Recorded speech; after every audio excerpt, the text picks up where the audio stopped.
में दोनों ही बहुत उम्दा हैं और काफ़ी अच्छा डायरेक्शन भी है। नो डाउट पवन जी है, खेसारी जी है, they are big stars of today. तो उस लायक की और लेवल की और ग्रैंडर की फ़िल्में बनी हैं, उसमें डायरेक्शन हो या फाइट हो या सिनेमेटोग्राफी हो, everything is very beautiful. Trailer बड़ा प्रॉमिसिंग लगा, so yeah all the best to both the films.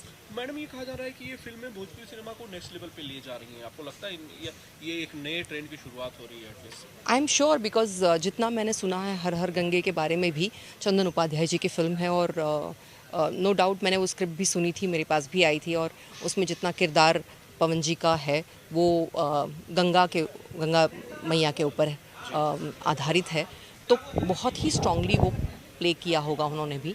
I am very sure about that and it's a very in topic बोल सकते हैं आप कि गंगा सफाई के ऊपर, जो कि आज हमारे प्राइम मिनिस्टर जी नरेंद्र मोदी जी का अभियान भी रहा है।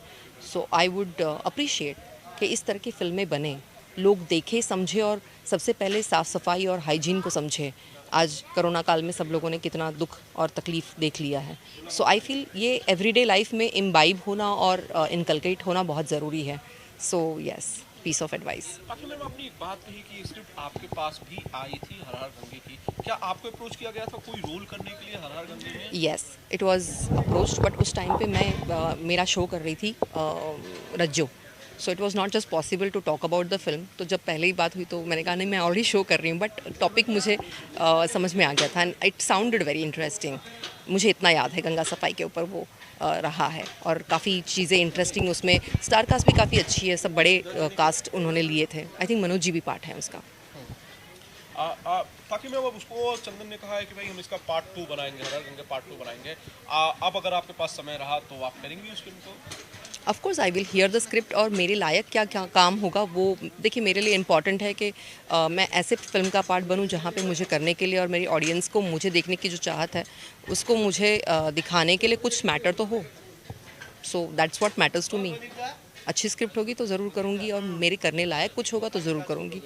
I prefer different subjects and जिसमें मेरा कुछ अच्छा प्रोमिनेंट सा किरदार दिखे। बाकी में बहुत सारे लोग हैं अक्सर कमेंट करके पूछते रहते हैं, आपका गाना बड़ा हिट हुआ था बंगलिंगा, बहुत सारे लोग हैं, मैं शायद कमेंट्स को गिन नहीं पाता जितने सारे लोग कमेंट करते हैं। 125 मिलियन हो गए और 126 मिलियन पे चल रहा है अभी वो गाना। 126 मिलियन बहुत ह्यूज नंबर्स हैं। Yes. बाकी में Yes. आपको लगता है कि जो पॉपुलैरिटी है ये उसका पार्ट 2 डिमांड करती है कि भाई इसमें ऐसे गाने आने चाहिए या ऐसा बंगलिंगा का पार्ट 2 आना चाहिए, तो आपका क्यों नहीं शूट कर रहे हो? आप क्यों नहीं कर रहे हो? मुझे लगता है कि डिसीजंस ना ऑलवेज प्रोड्यूसर्स लेते हैं, हम लोग सिर्फ पार्ट होते हैं। तो नो डाउट जब बंगलिनिया 1 बनाए हैं और उसके सक्सेस से जैसे निरहुआ रिक्शा वाला बनी थी, निरहुआ रिक्शा वाला 2 भी बनी, निरहुआ रिक्शा वाला 3 भी बनी, तो आई एम श्योर ये भी क्लिक करेगा। आदिशक्ति इज़ द प्रोड्यूसर, तो ज़रूर उन लोग अगर सोचेंगे तो उनको सोच के बनाना चाहिए। आई फील आप ओके हैं, करेंगे? अगर आप करेंगे any time, I mean why not. बहुत ही सुंदर और बहुत ही साफ़ सुथरा गाना था, बहुत ही मस्ती वाला गाना था और ये कहानी बहुत प्राचीन वक्त से ऐसी रही है कि हस्बैंड्स बिहार से छोड़ के चले जाते हैं और जाके बंगाल में बसते थे, तो वहाँ पे भी उनकी कोई एक वाइफ होती थी, ऐसे कुछ इंसिडेंसेस होती थी। I don't believe in that, but या ये कहानियाँ हैं, मनोहर कहानियाँ हैं और उनको मनोहर कहानियाँ ही हम समझे तो ठीक है। So it's a very playful and notorious song जहाँ पे एक वाइफ हस्बैंड की छेड़खानी कर रही है और उसको उस बंगलिनिया से हटाने की कोशिश कर रही है। सो it was a very beautiful nice number I felt.